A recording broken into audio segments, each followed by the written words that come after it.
नमस्कार दोस्तों। आज का ये जो वीडियो है ये उन लोगों के लिए है जो बहुत जल्दी यूं कहें कि करोड़पति बनने के लिए किसी भी रास्ते को अख्तियार करने के लिए तैयार है, किसी भी हद तक जाने के लिए तैयार है पैसा कमाने के लिए। आप सोच सकते हैं कि इस दुनिया में आप क्या करने के लिए आए? केवल पैसा कमाने के लिए आप आए हैं? और चलिए अगर पैसा कमाने के लिए ही आए हैं तो क्या किसी तरीके से कमाने के लिए आए हैं? और पैसा कमा के उस पैसे का करेंगे क्या? क्या आप उस पैसे को लेकर के यहां से जाएंगे? और जब नहीं जाएंगे तो मेहनत से कमाइए, ईमानदारी से कमाइए, जो दो पैसा मिले उसी में जीवन का गुजारा कीजिए।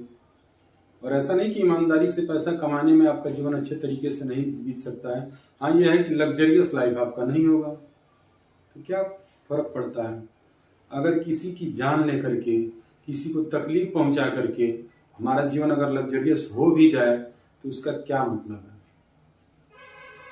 जी हाँ, मैं बात करने वाला हूं ऐसे मुद्दे पे जो जीवन से जुड़ा हुआ मुद्दा है। सोचिए, आप बीमार पड़ते हैं, तकलीफ में होते हैं तो डॉक्टर के पास जाते हैं और डॉक्टर आपको चेक करता है और आपके बीमारी के अनुसार, आपके परेशानी के अनुसार, आपके तकलीफ के अनुसार आपको दवाइयां देता है।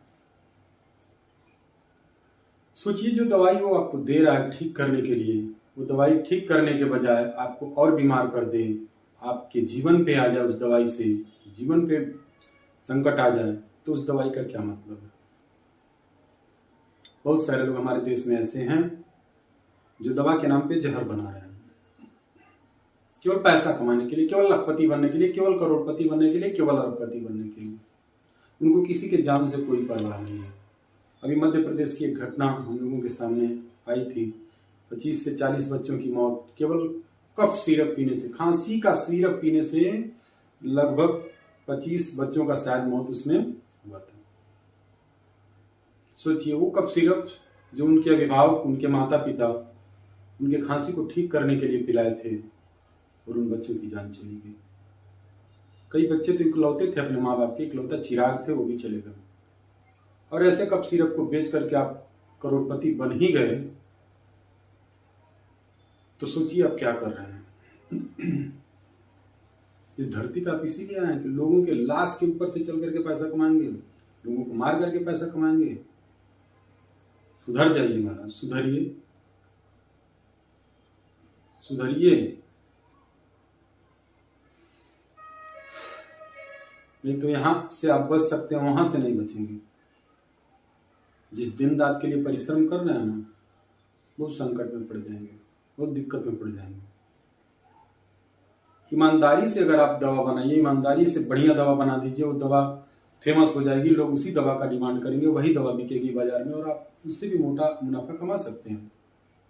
अच्छी अच्छी दवाइयां हैं मार्केट में, डॉक्टर लिखते हैं और लोग उसकी डिमांड भी करते हैं, लोग उसको पसंद करते हैं और वो कंपनी वाले भी आगे बढ़ रहे हैं। ऐसा नहीं कि वो बहुत गरीब है, वो घाटा में चले जा रहे हैं, वो भी कमा रहे हैं, वो भी लखपति करोड़पति बन रहे हैं। लेकिन ये तुरंत करोड़पति बनने का सपना आप लोग छोड़ दीजिए और बनना है तो मेहनत कीजिए, बनिए, लेकिन 2 नंबर का काम करके। और 2 नंबर का ऐसा काम कि किसी के जान पे आ जाए, ये तो बिल्कुल क्षम्य नहीं है, अक्षम्य है ये काम। तो जितनी भी दवा की कंपनियां हैं, आप लोग प्रयास करिए कि अच्छी से अच्छी दवा बनाइए, भले ही उसका दाम बढ़ाइए और बढ़ाइए, लेकिन उसमें मिलावटी नहीं होना चाहिए। मिलावटी का जो जहर हमारे समाज में भर चुका है, हर चीज में मिलावट, हर चीज में मिलावट, केवल करोड़पति बनने के लिए। कहाँ ले जाएंगे आप ये पैसे? मार्केट में जाइए खोजने, शुद्ध चीजों के लिए आपको बहुत परिश्रम करना पड़ेगा या फिर बहुत ज्यादा पैसा खर्च करना पड़ेगा, तब जाके शुद्ध चीजें आपको मिलने वाली है। मिलावट का जहर हर चीज में घोला जा चुका है और घोला जा रहा है, चावल तक में, दाल तक में, बताइए। तो ये मिलावट कम से कम उन जगहों पे आप लोग मत करिए जो किसी के जीवन से जुड़ा हुआ है, दूध में पानी मिलाया जाता है, वो भी क्षम्य है। चलिए, पानी भी आदमी को नुकसान नहीं पहुंचाएगा, दूध में पानी मिला दिया कोई बड़ी बात नहीं है। लेकिन दवा में जहर मिला दिया जाए, जो दवा ठीक करने के लिए दी जा रही है वो उसको संकट में डाल दे, उसको और बीमार कर दे, वो उसकी जान ले ले, तो ये तो बिल्कुल सही नहीं होगा। तो जितने लोग भी मिलावट का कारोबार कर रहे हैं, आप लोग जरूर एक बार सोचिए, ये रुपया पैसा आपके साथ नहीं जाएगा, धन दौलत आपके साथ नहीं जाएगा, आपके बच्चे बच्चियां भी आपके काम नहीं आएंगे। आपके काम आएगी तो आपकी ईमानदारी, आपकी मेहनत, आपका पुरुषार्थ, आपकी समाज सेवा, आपने समाज के लिए क्या किया। तो जागिए और सोचिए कि संसार में हम क्यों आए हैं और क्या कर रहे हैं, और सुधर जाइए और अपने देश के बारे में सोचिए, अपने देश के लोगों के बारे में सोचिए। जय हिंद, जय भारत।